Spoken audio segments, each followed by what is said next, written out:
22 units. A 40-year-old apartment building in Pittsburg, Kansas.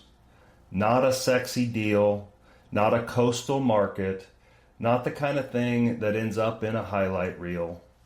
With only $152,000 in equity invested, we created over $500,000 in total value, and we still own the asset. Today I'm going to walk you through that deal from beginning to present day. How we found it, how we underwrote it, what we paid, what we put into it, how we repositioned it, how we refinanced it, and returned every dollar of investor capital while keeping ownership of a cash flowing asset. And I'm going to show you exactly how the math worked at every step. Because this is not a one-time outcome, this is a repeatable playbook. I'm Tyler Casey, CEO of Pro X Property Management and founder of IronHarbor Capital. IronHarbor acquires and repositions real estate assets in secondary and tertiary markets. Markets where the numbers still work, markets where smart capital is underallocated. Pro X manages the assets we acquire and the assets of third-party owners across multiple markets. That vertical integration is a core part of how we execute deals like the one I'm about to walk you through. The deal I'm covering today is real. These are the actual numbers. Let's get into it. This deal came to us in 2021 in Pittsburg, Kansas, actually from one of our third-party management clients. Pittsburg is a market that we know well. We've managed property there since 2008. We understand the tenant base, the rent ceiling, the submarket dynamics. That local knowledge is not incidental. It is one of the primary reasons we can underwrite deals in that market faster and more accurately than any outside investor. The property in question was a 22-unit multifamily asset built in 1980, located on South Joplin Avenue near East Quincy Street. Well located within the market, you could literally throw a stone to the campus, but underperforming. At acquisition, it was running at 95% physical occupancy, but economic occupancy, meaning the percentage of potential rent actually being collected, was sitting at 92%. That gap between physical and economic occupancy is a signal. It tells you there is a delinquency in the building, tenants present but not paying, or concessions being offered to fill units. Why this happens, it can be for various different reasons. That gap is also an opportunity because we know how to close it. Rents were below market, the units had not been renovated, the owner who sold us the asset was refusing to make the investments necessary that would actually make the investment work. Happens all the time with third-party management clients who unwittingly screw up their own deals by trying to rewrite the playbook. We know the playbook, we've executed it hundreds of times, let us do it. That combination, below market rents, deferred renovation, wrong strategy, is exactly the profile we look for. It means the value's already there, it just hasn't been unlocked yet. Before we made an offer, we rebuilt the numbers from scratch. Here's what the deal looked like at acquisition. Purchase price, $984,500. Total CapEx budget, $178,000. Total project cost, $1.1625. Gross annual rents, $165. Physical occupancy, 95%. Economic occupancy, 92%. NOI at acquisition, $107,250. Going in capitalization rate, 10.89%. That's right, going in north of 10%. Good luck finding that in a primary or coastal market. In a tertiary market, actually more like an invisible market, on an asset with clear upside levers. That is a pretty attractive entry point. But the entry cap rate is only part of the story. What we're really underwriting is the stabilized value, what the asset will be worth once we execute the business plan. Our projections showed that with targeted unit renovations and improved management, we could push the rents from their current level up to market, close the delinquency gap, and drive NOI meaningfully higher. We also identified that in the Pittsburgh market, fully stabilized and renovated assets were trading at compressed cap rates compared to the cap rate where we were able to enter this deal. That cap rate compression alone would add significant value even before we touched a unit. On the financing side, we were able to secure a senior loan of $1,080,000, 4.71% interest rate, good luck getting that today, 25-year amortization, debt swap financing with a rate fixed for 20 years. Debt swap could be a whole nother episode. That left $152,000 in equity to raise. Nearly 100% of that equity came from one LP, marginal GP equity in this deal really just covering transaction costs, which are baked into all these numbers. So in this case, the GP brought the deal, the underwriting, the execution, and the management platform. The LP brought the equity. $152,000. That's the number we need to keep in mind as this story unfolds. We closed on this property in August of 2021. Total project cost at close, $1,162,500. 80% loan to value at acquisition, which is on the higher end of our typical leverage range, but it was justified by the debt service coverage ratio this asset was already producing at acquisition. The DSCR at close was north of 1.4, meaning the property was already generating $1.40 of NOI for every dollar of loan payment. That's a very comfortable coverage position, even before we started executing the business plan. Now we had the keys, now it was time to go to work. The renovation phase on these deals is where most value-add deals either perform or fall apart.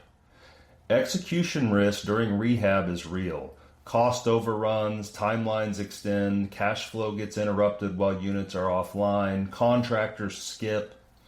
We knew this going in, we budgeted for it, and we managed it tightly. We've done this hundreds of times over.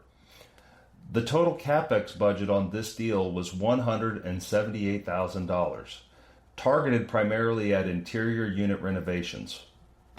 We were not doing a luxury repositioning. This is Pittsburg, Kansas. Top-end rents have a ceiling, and the market expectations just don't require luxury. This market requires healthy, safe, clean, and affordable. You renovate to the market, not above it. Clean, updated interiors, new flooring, fresh paint, updated fixtures, the kind of improvements that justify a rent increase and attract a better quality of tenant. Because better tenant quality is how you close the economic occupancy gap. You cannot collect rent from tenants who do not pay, but you can replace those tenants with residents who will pay. Simultaneously, Pro X took over management of the asset. We implemented our leasing process on all units that renovations were complete. We addressed the delinquency. We now had an asset marketable to the higher quality of tenant that we were targeting. By March of 2022, 7 months after acquisition, the asset was fully stabilized. Here is what that looked like. Gross annual rents stabilized at $184,800. Physical occupancy, 100%. Economic occupancy, 98%. Stabilized NOI, $129,360. NOI growth versus acquisition, $22,110, north of 20%. 20.6% NOI growth in 7 months. That is not an accident. That is what happens when you combine a well-purchased asset with disciplined operational execution. Here's where the math gets compelling. Commercial real estate is valued on income, specifically on the capitalization rate applied to the net operating income. At acquisition, the market was pricing assets like this at a going-in cap rate near 11%. By stabilizing the asset, we lowered the perceived risk, thereby justifying a lower capitalization rate. Similar quality of assets were trading at 8% cap rates. That combination of higher NOI and compressed cap rate drove the stabilized value to $1,617,000. Total project costs, $1.1625 million. Stabilized value at 8% capitalization rate, $1.617 million. Value created over cost, $454,500, or a 1.39x multiple. $454,000 in value created. Keep in mind that that's on only a $152,000 equity investment. That is the deal, but it's not over yet. The best part, in August of 2023, exactly 2 years after acquisition, we executed a cash-out refinance on this project. The new loan was sized against the stabilized value. The cash-out proceeds came to $152,000. $152,000, the exact amount of equity our LP put in on day one. What that means for the investor is that as of August 2023, our investor had received every dollar they invested back in their pocket, and they still owned a cash flowing asset. Think about what that means. At that point, the LP's effective cost basis in that deal is zero. Any future cash flow and any eventual sale proceeds are essentially free money on their original investment. That is the power of the refinance strategy done right. It is not about leverage for leverage's sake. It is about using the value you created to recycle capital while keeping ownership of a performing asset. This is also an incredibly tax-efficient strategy. Here's a full picture of where this deal stands today. Total LP equity invested of $152,000. Operating cash flow distributed $90,000. Refinance proceeds returned $152,000. Total distributed to LP $242,000. Equity multiple to date 1.59x. LP capital still at risk $0. Asset status owned and cash flowing. $242,000 returned on a $152,000 investment. While the LP and the GP together still own the asset. Every dollar of future cash flow from this property is upside on top of an already positive return.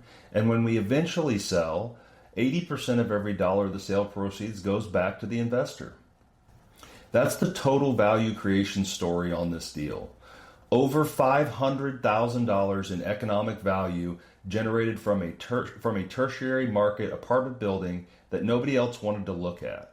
I want to be clear about something. This deal was not a once-in-a-decade outcome. The reason this deal worked is because the playbook is sound.